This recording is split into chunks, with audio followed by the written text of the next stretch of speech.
When Barack Obama was elected President of the United States, there was an expectation that a major change had come to America. Welcome to Delmarva Today. This is Don Rush. The election of the first African-American to hold the nation's highest office brought high hope, especially for the progressive community. But his candidacy was perhaps more about hope than change. He was succeeded by Donald Trump, whose tenure managed to rip the country's social and political fabric apart.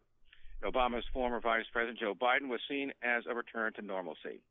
So what are we to make of these twists and turns? We have Owen Symes. He is author of a new book entitled He Was Our Man in Washington, History of the Obama Years, which takes a look at that legacy. We have him on the phone this morning. Welcome to the program. Yeah, thanks for having me, Don. So we're at a time, obviously, of some great demographic shift, and certainly for the Republican Party. I've noted there was a quote by Pat Buchanan, who served certainly in the Nixon administration, and he said, it's all over for us. The great white nation will never survive another 4 years of Obama's leadership, end quote. It seems to me that the change we're looking at, and the change that Obama was facing, but not quite there, is this demographic change. That's certainly an argument that you hear a lot among Democrat policy wonks and a lot of liberals and things like that. I would point out, however, that the definition of whiteness is eternally flexible, right? So whenever the in-group sees itself threatened, one of its strategies is always to expand or contract the definition of whiteness to suit its needs. We saw that with Italian and Polish and Irish Americans over the course of the 19th and early 20th century. So it does occur to me, even if quote-unquote minority populations might outstrip what we currently see as white people today, that definition of that racial category can always change to fit what conservatives want in order to maintain power. So I wouldn't rely on that demographic shift to get rid of the Republicans altogether.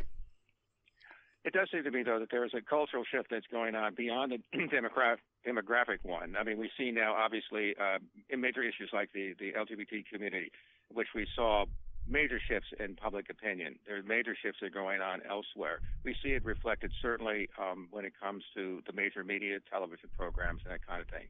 So that beyond just simply the demographics, there seems to also be something else going on here.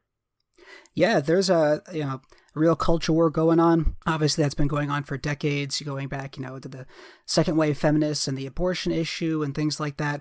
But you're right in that the LGBT community has seen an unprecedented amount of acceptance, at least in American society, over the past 10, 15 years.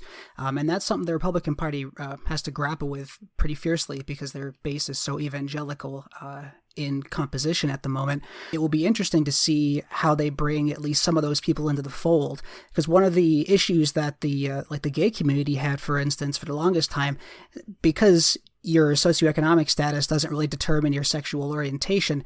A lot of gay people are from very different ends of the economic spectrum. You have rich, affluent gay people, you have poor, marginalized gay people. So if the Republicans can get over some of their evangelical hangups and concentrate more on these economic issues, they might be able to break apart some of the LGBT coalitions in order to continue to facilitate their penchant for not taxing the rich, for trickle-down economics and that kind of thing. So it'll be curious to see if these cultural trends can transition to economic social justice, or if we're going to see these coalitions that are social and cultural in nature break up over economic issues.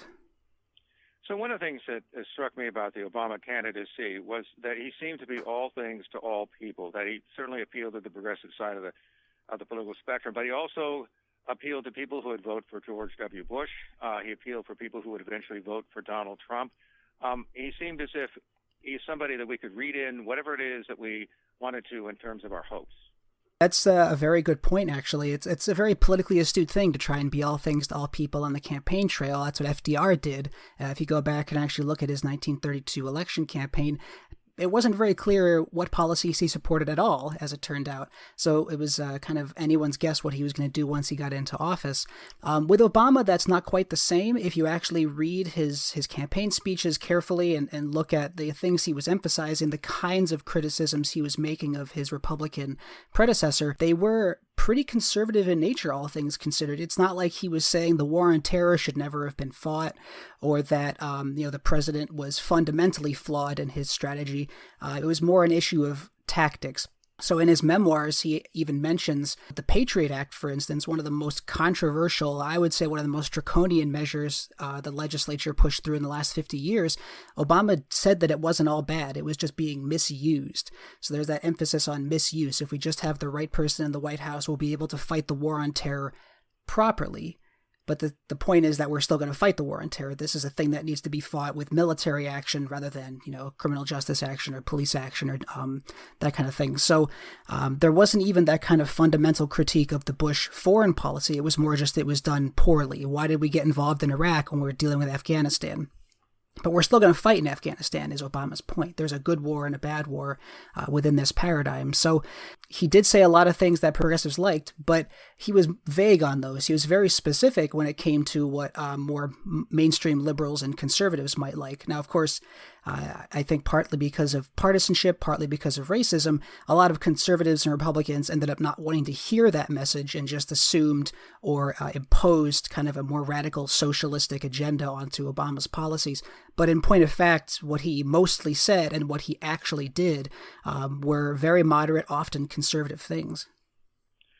Do you think that that Obama's mere presence as an African American, that is really what it was all about in terms of the rise of the Tea Party, and obviously we have Donald Trump later on, particularly given the fact that his policies, you point out, are not all that different than many of his predecessors. The Affordable Care Act, and we'll talk about that in a bit, really is based on something that came out of the Heritage Foundation that built on the legacy of the current insurance system. I mean, his policies, when people talk about him being a socialist and so on, it seemed out of touch with who he was policy-wise, but there was still this reaction to him that seemed to go beyond policy.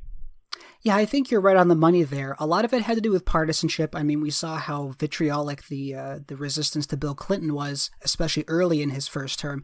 But the key difference, I think, is that when Clinton pivoted right with welfare reform, with criminal justice reform, all these things that conservatives actually liked, throwing billions of dollars into the prison industrial complex and more police officers and fewer people on the welfare rolls and a balanced budget.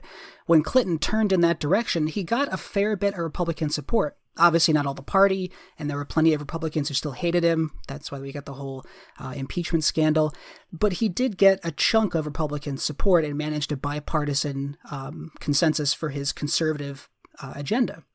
When Obama tried to do the same thing, notably with Obamacare, but also with the war on terror, he did ratchet up considerably our troop presence in Afghanistan. People kind of forget this, but the hardest fighting, the most fighting in Afghanistan went on while Obama was president. We had 100,000 guys there at one point in 2009, 2010. So it wasn't like he was some kind of hippie peacenik. But despite those conservative turns and despite his attempts to reach across the aisle and get, over 100 Republican amendments into the Affordable Care Act, most Republicans, like 90+% of them, didn't even give him rhetorical backing, let alone their votes. And I think that has more to do with his race than anything else. It's beyond mere partisanship at that point.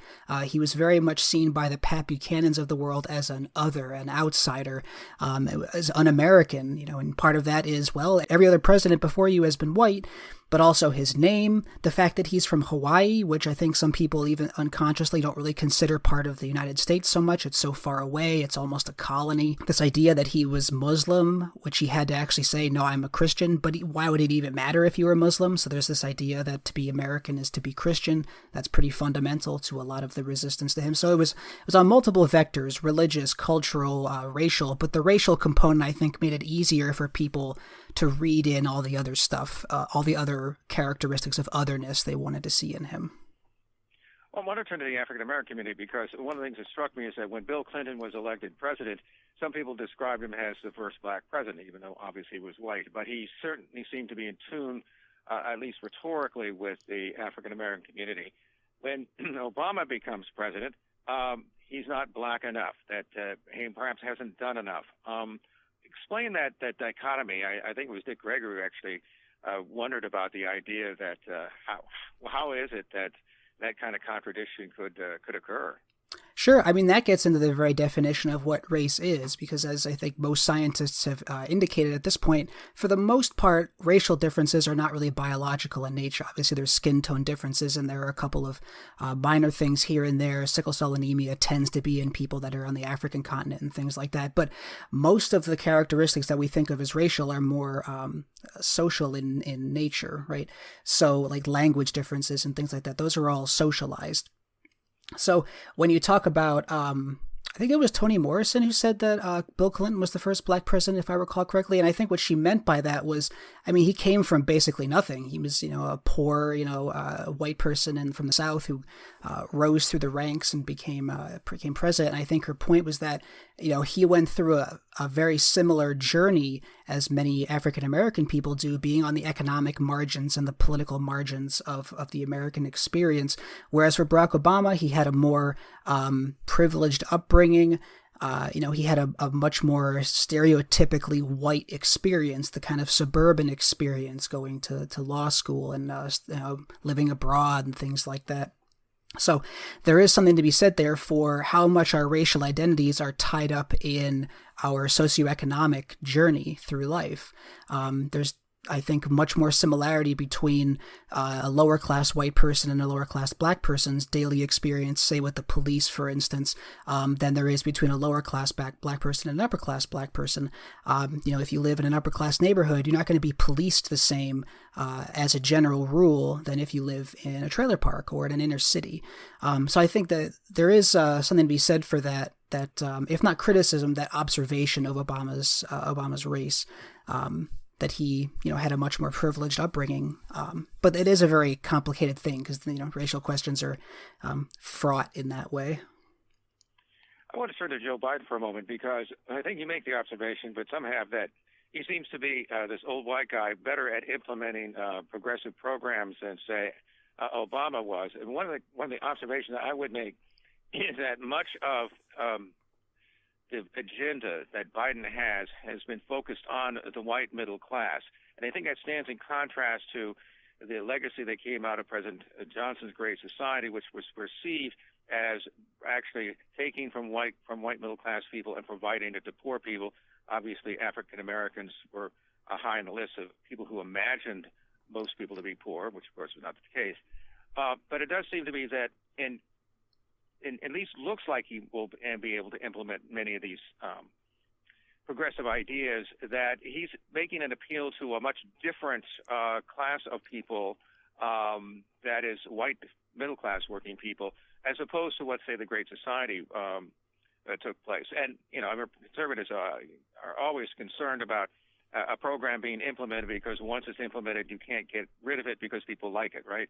And I think he's focusing particularly on this white middle class, which Hillary Clinton, of course, was really failed to do. Biden has always had kind of a penchant for the white middle class, almost to the detriment of anyone else. It's almost like his white whale that he's trying to stick to. It'll be interesting to see if he can get more domestic stuff passed through Republican resistance than Obama does, or did, I should say, because they're very similar policies in a lot of ways. I think Biden is able to get a little more, or is maybe forced to get more left-wing stuff in there because of how popular Senator Sanders has been and how virulent the progressive wing of the Democratic Party has become in the wake of Trump. It seemed pretty clear to a lot of left-leaning people that compromising with Republicans and bipartisanship for its own sake was not working. It didn't work under Obama. Trump had no interest in it when he was in office. And that's something that Biden is going to have to really figure out because his legacy is a very bipartisan one. He always prided himself on being able to reach across the aisle. He was the go-to man under Obama to go do negotiations for the budget reconciliation and these kinds of things, and he would often compromise even more than many other Obama administration officials would have liked. So it'll be interesting to see if he continues on that legacy, which I think is what Republicans want. Republicans love when Democrats play the compromise game because then Republicans would have to compromise themselves. So it'll be interesting to see if he does that or if he goes down a more LBJ route of less compromise, more, I have the political power. I know that I do. The momentum is on my side. You're going to come to my negotiating table. So it'll be interesting to see if Biden can do that or not. I'm not optimistic, but time will tell.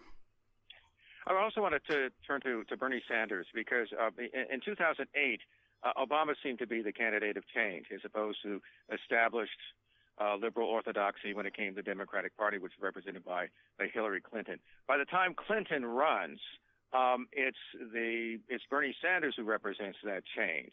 And it seems to me that that's one of the things that's changed dramatically, I think, certainly within the Democratic Party, that Biden now has to deal with as a governor of the nation.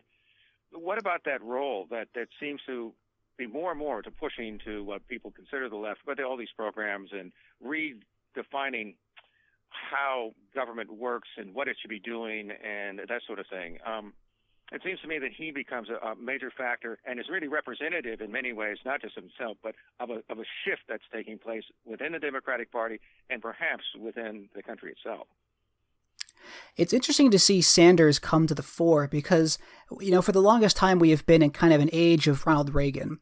He came in 1980 and solidified the changes that had begun under Carter, that is to say, these neoliberal trickle-down economic, supply-side economic kind of changes, deregulation, that kind of thing, lower taxes for the rich, the idea that if you give rich people more of their own money, quote unquote, because it's not really theirs, they get it from their workers. But if you give them more of their, quote, own money, they'll reinvest into the economy. And that's been orthodoxy for, generations at this point. Bill Clinton had to bow to that in the 90s. Obama really took that to heart when he was trying to recover the economy.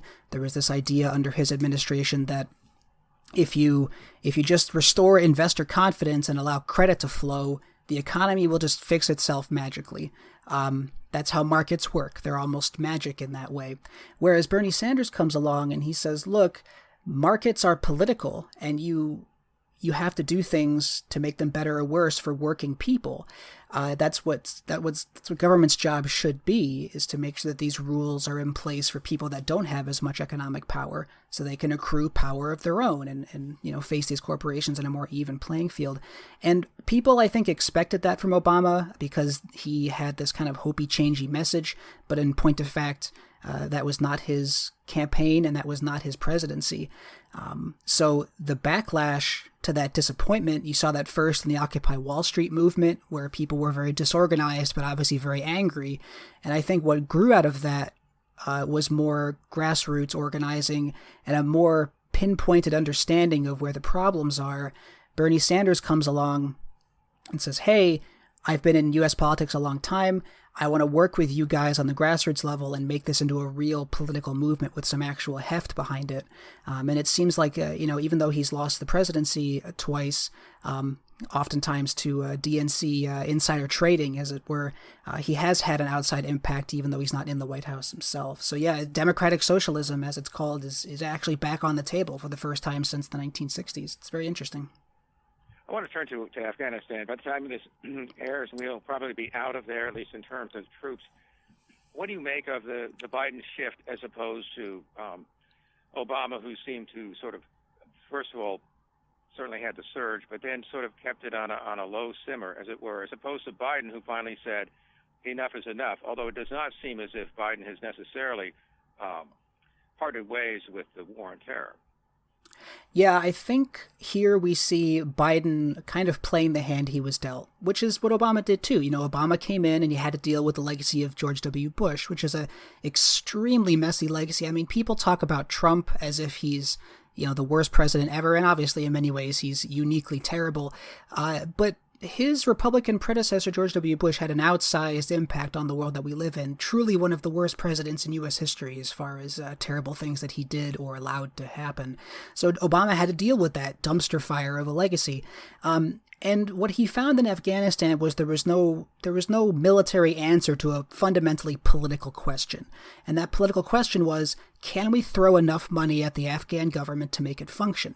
And as we found out in Vietnam, the answer is no.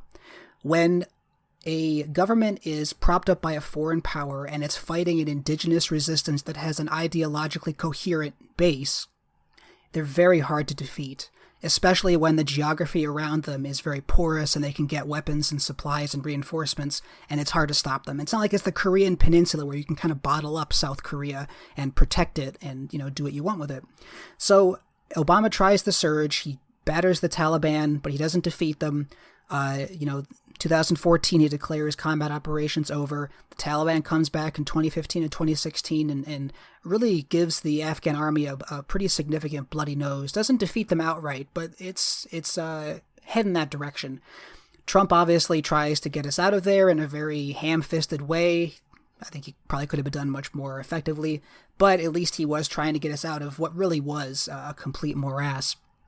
And so Biden comes in, whether he wanted to or not, because remember in 2001, 2002, he was pretty gung-ho for the war on terror, for invading Afghanistan and invading Iraq. So I'm not sure that was his knee-jerk reaction, was to pull out. But I think he's an astute enough politician to understand the writing is on the wall. And, he got dealt the bad hand of being the guy that had to finish this mistake. So I think that's what we're seeing here is he's just doing his best to complete what was inevitably going to be a very messy withdrawal, no matter what happened.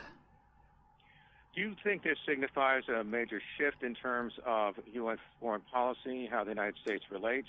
I mean, obviously there was the semi-withdrawal under Trump. We've now seen certainly a re-engagement, as it were, on a number of different levels under Biden. But how do you see this altering the way that the United States then relates to its allies and to the rest of the world? Because it does seem as if it still sees itself as a major player under Biden. Oh, certainly. I don't think Biden has any wish to see America step away from the pinnacle of world presence, as it were. Under Obama, we saw a pivot back towards East Asia, particularly China. He wanted to get out of the Middle East and get out of Central Asia and pivot more towards China, which obviously the number 2 economic power in the world. They are the other player that we have to worry about. So in getting out, in completing Bush's withdrawal from Iraq, and in keeping Afghanistan as stable as it could be, hoping against hope that it would figure itself out, Obama wanted to pivot American influence and power to the Asian continent, specifically China. We saw that continue to a degree under Trump with the trade war and the more vitriolic rhetoric. Obama's rhetoric was much more subdued. Trump's rhetoric was very unguarded in that way. And we see that continue under Biden. He's actually been closer to Trump in this regard, talking about this kind of Manichaean good versus evil, authoritarianism versus democracy kind of fight, specifically with China and also Russia. That's not language that we saw Obama use very much. It's much more akin to what Trump was saying as far as how this conflict is going to play out. So I think that's what Biden is trying to do. If he can get out of Bush's mistakes, and honestly mistakes that he had a hand in the Middle East, and pivot towards where the real competition is, which is going to be China, and to a lesser degree Russia, that's where he thinks American power should be better used and employed. So we'll see if he's able to accomplish it, and if we're able to, repair our infrastructure and our economy and our healthcare system, because you kind of need all that stuff if you're going to be an imperial power, if you're going to be a global player. It doesn't really do to have a sickly population base and a poor population base when you're trying to project power. Well, it turned to the international stage because on one level there's been this portrayal of a new conflict, a new Cold War, as it were, not so much with Russia as it is with authoritarianism on the one hand, as opposed to democratic ideals on the other, no matter how ill implemented they might be. And we've seen some of this certainly in terms of the observations about Donald Trump, his supporters, his style, Republican Party, and how it is carrying out its activities. Is there a struggle going on? I mean, in the 20th century, we had these very stark contrasts between, say, fascism during the 1930s. We had the Cold War with communism of the 1950s and 60s and so on. Is there a struggle going on worldwide, do you think, in terms of these ideals that we certainly want to uphold or have an idea of certainly supporting, as it were? Is there a conflict going on there when you look at the world as it is? There's certainly a conflict. There's multiple conflicts going on. I think the one that I would point to more than anything else is the conflict between the owners of the economy and the workers of the economy. I think those are diametrically opposed. So the people that own and operate the corporations versus the people that actually produce the value that the corporations rely on for their profits. And we see that across political boundaries, as these multinational corporations are in various places. The authoritarianism versus democracy thing is real, but in the sense that I think needs to be extended to the workplace as well. There's this idea of authoritarian economics versus democratic economics. Corporations run from top down as if they were these monarchies or oligarchies, as opposed to being run bottom up democratically by the workers themselves. I think that's where a lot of our discussion needs to be, because when you have economic power, you have political power. They go hand in hand. So if you have a population that thinks it has political power through the ballot box, let's say, or the petition drive, but they spend most of their waking lives in jobs that make decisions without their input, that's very strange to me. And it seems like if you do the work, you should have an input in how the decisions are made. So that's where I think the conflict, a fundamental conflict, maybe not the only one, but a fundamental conflict, not only of now, but of the 20th century as well, is. And so Biden doesn't really want to deal with that. He really wants to get a handle on political authoritarianism, not really recognizing that economic authoritarianism goes hand in hand with that. You really can't have one without the other. So any talk about democracy from him or from his administration kind of rings hollow to me when he still accepts corporate donations and is buddy with various CEOs and the big players in our economy, the Bill Gateses of the world or the Jeff Bezos of the world, trying to go into space while the rest of us kind of sit here and deal with this plague. Let me finally, in terms of the future here, we have the coronavirus that's been plaguing us for the last year. Looks like it will go on for a long time. Does that speak to the dysfunction within American society, that we have such a difficult time controlling this virus and dealing with it, even though we have clearly enough vaccine and certainly enough resources to at least blunt its impact on society? Oh, certainly. It speaks to our dysfunction in a myriad ways. Politically, there's this partisanship deadlock. Republicans are often not even willing to say the virus is real or that it's an actual threat. And we see the kind of culture war narratives infecting this discussion too. The idea that it's some kind of Marxist plot or a democratic hoax or, is a China virus. It's concocted by some foreign interloper, as opposed to the much more reasonable, I think, the much simpler explanation that viruses love to mutate, and we just happen to get one that loves to mutate within us. Occam's razor is applied there, I think, correctly. So we see kind of this mishmash of culture war issues, of political issues, and of economic issues too. We have a lot of very scared, desperate people out there who don't have easy access to doctors and who therefore are turning to charlatans, people that are very charismatic, the Rush Limbaughs of the world, chomping on their cigars in one side of the mouth and not the other, talking about how smoking doesn't cause cancer. So when you're desperate and you're economically marginalized, or you've been propagandized by decades of culture war nonsense, you're going to get the kinds of responses that we see with this anti-vax movement and these conspiracy theories, QAnon, things like that. So this is the fruit that our political and social system has reaped after 50 years of right-wing propaganda and culture war nonsense and trickle-down economics. We've been speaking with Owen Symes. He's author of a new book entitled He Was Our Man in Washington, A History of the Obama Years, which takes a look at that legacy. We appreciate you taking the time to speak with us this morning. Yeah, thanks for having me, Don. I enjoyed it.